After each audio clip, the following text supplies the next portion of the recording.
Hello everyone. पिछली video में हमने हेनरी फ्योल के 14 सिद्धांतों के बारे में डिस्कस किया था। अपनी रिवीजन को आगे कंटिन्यू करते हैं। इस वीडियो में हम वैज्ञानिक प्रबंध क्या होता है, इसके कौन कौन से सिद्धांत हैं और क्या क्या तकनीकें हैं उनके बारे में डिस्कस करेंगे। सबसे पहले F W. Taylor, Frederick Winslow Taylor, इन्होंने क्या परिभाषा दी है वैज्ञानिक प्रबंध की। वैज्ञानिक प्रबंध यह जानने की कला है कि आप श्रमिकों से वास्तव में क्या काम कराना चाहते हैं और यह देखना कि वे उसको सर्वोत्तम ढंग से कम लागत पर करें। दोबारा से परिभाषा देखेंगे। क्या है परिभाषा? यह जानने की कला है कि आप श्रमिकों से क्या काम कराना चाहते हैं, exactly what you want men to do, and seeing that, और यह देखना कि वे उसको सर्वोत्तम ढंग और न्यूनतम लागत पर करें। इसको परिभाषा को ऐसे का ऐसे ही आपको याद करना है।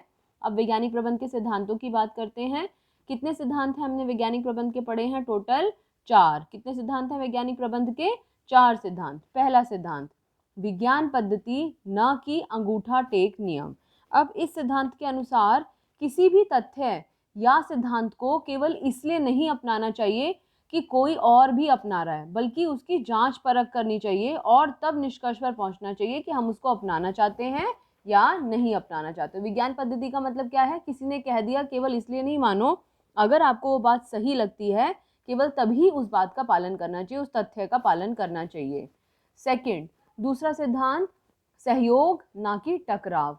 सहयोग ना कि टकराव का मतलब क्या है? किसमें टकराव हो सकता है? प्रबंधकों और श्रमिकों में आपस में टकराव हो सकता है। और टकराव से किसको क्या मिलता है? किसी को कुछ नहीं मिलता है। लड़ाई से किसी को कोई फायदा नहीं होता है। तो इस सिद्धांत में भी हमने यही कहना है कि टकराव से दोनों को नुकसान पहुंचता है, इसलिए प्रबंधक और श्रमिक दोनों की सोच में परिवर्तन होना जरूरी है।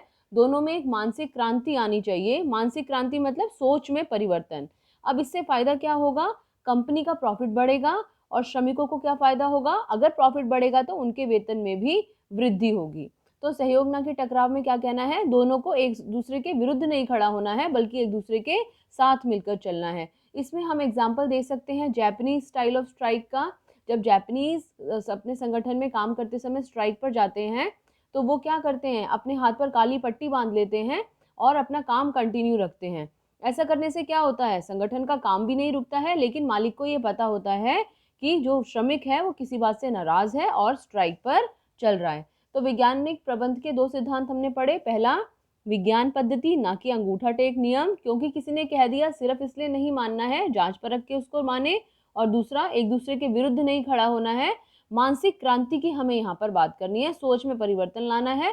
दोनों को फायदा होगा उससे, क्योंकि टकराव से किसी को फायदा नहीं होने वाला। तो इसका एक्सप्लेनेशन लिखेंगे तो मानसिक क्रांति बताएंगे। तीसरा सिद्धांत, सहयोग ना कि व्यक्तिवाद। जब भी सहयोग ना कि व्यक्तिवाद वाले सिद्धांत को एक्सप्लेन करोगे बेटा, हमेशा उसको शुरुआत इसी लाइन से करनी है कि सहयोग ना कि व्यक्तिवाद का जो सिद्धांत है वो पिछले सिद्धांत का विस्तार है। पिछले सिद्धांत का मतलब क्या है? सहयोग ना कि टकराव का ही विस्तार है, उसी का एक्सटेंशन है। वहां पर हमने क्या कहा? टकराव से किसी को कुछ नहीं मिलेगा, इसलिए दोनों को एक दूसरे के बारे में सोचना चाहिए। यहाँ पर क्या करना है? एक दूसरे के विरुद्ध खड़ी होने की बजाय एक दूसरे का साथ देते हुए चलना है। अब जैसे हमने पहल क्षमता में हमने जो एक्सप्लेनेशन लिखा था, अगर आपको याद हो, हेनरी फ्योल के सिद्धांत में हमने डिस्कस किया था कि प्रबंधक को अपने अधीनस्थों को मोटिवेट करना चाहिए ताकि वो पहले मैं ये काम करूंगा, आगे आकर वो स्वयं अभिप्रेरणा की दिशा में पहला कदम वाला पॉइंट जो हमने पढ़ा था, वो अपने आप आके काम करने के लिए पहल दिखाएं। और प्रबंधकों को क्या करना चाहिए उसके लिए कि अगर कोई अधीनस्थ कोई अच्छा सुझाव देता है तो उसको संगठन में लागू भी करे और उस व्यक्ति को उस अच्छे सुझाव के लिए पुरस्कृत भी करे। तो सहयोग वाले पॉइंट में पुरस्कृत करने वाली बात को जरूर मेंशन करना बेटा। फिर और जो प्रॉफिट हो रहा है, जो संगठन है, जो प्रबंधक है, उसको भी चाहिए कि जो लाभ हो रहा है उसे वो श्रमिकों में बांटे। अब दोनों के लिए काम बताया है। सहयोग ना कि व्यक्तिवाद में हम दोनों के बारे में लिखेंगे। क्या बताएंगे? अच्छे सुझाव को पुरस्कृत करो, लाभ को बांटो। कर्मचारी को क्या क्या करना है? हड़ताल नहीं करनी, मन लगाकर काम करना है और प्रबंध से कोई भी अनुचित मांग नहीं करनी है, तभी वो एक दूसरे का सहयोग करेंगे। क्लियर है ये? इसको अच्छे से याद कर लो, जरूर आता है ये आपके पास सिद्धांत कभी ना कभी। फोर्थ पॉइंट, प्रत्येक व्यक्ति का उसकी अधिकाधिक क्षमता और समृद्धि के लिए विकास। अधिकाधिक क्षमता और समृद्धि के लिए विकास कैसे होगा? इसका मतलब क्या है? पहली बात तो ये कि जब व्यक्ति को कोई आप काम दो तो वो काम उसकी शारीरिक, मानसिक और बौद्धिक योग्यता के अनुसार होना चाहिए, पहली बात। दूसरी बात, क्षमता में वृद्धि कैसे होगी? जब हम उसको प्रशिक्षण देंगे। समृद्धि में वृद्धि कैसे होगी? जब हम उसको पदोन्नति देंगे। तो ये 3 बातें हमें यहाँ पर एक्सप्लेनेशन में लिखनी है। क्षमता में वृद्धि करने के लिए ट्रेनिंग दे दी हमने उसको, ज़्यादा काम करना आ गया उसको। समृद्धि यानी कि मॉनेटरी टर्म्स में भी उसको फायदा हो जाए, उसके लिए हम उसको प्रमोशन दे दें, पदोन्नति दे दें। क्लियर है चारों सिद्धांत? आगे चलते हैं, वैज्ञानिक प्रबंध की तकनीकें डिस्कस करते हैं। लेकिन उससे पहले फटाफट वैज्ञानिक प्रबंध के जो अभी तक हमने सिद्धांत पढ़े और परिभाषा पढ़े उसे रिवाइज करते हैं। वैज्ञानिक प्रबंध का मतलब यह जानने की कला कि आप श्रमिकों से क्या कराना चाहते हैं और यह देखना कि वे उसे सर्वोत्तम ढंग और न्यूनतम लागत पर करें। कितने सिद्धांत? 4। पहला सिद्धांत विज्ञान पद्धति ना कि अंगूठा टेक नियम।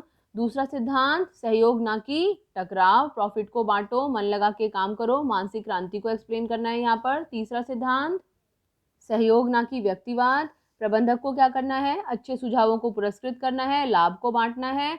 कर्मचारी को क्या करना है? हड़ताल नहीं करनी, मन लगाकर काम करना है और प्रबंधकों से अनुचित मांग नहीं करनी। और चौथा सिद्धांत प्रत्येक व्यक्ति का उसकी अधिकाधिक क्षमता और समृद्धि के लिए विकास, क्षमता में विकास करने के लिए प्रशिक्षण देना है और समृद्धि में विकास के लिए पदोन्नति। कर्मचारी को काम कैसे देना है? उसकी शारीरिक, मानसिक और बौद्धिक योग्यता के अनुसार। अगली वीडियो में तकनीक डिस्कस करेंगे, वैज्ञानिक प्रबंध की टेक्निक डिस्कस करेंगे, क्रियात्मक विशिष्टीकरण अगली वीडियो में।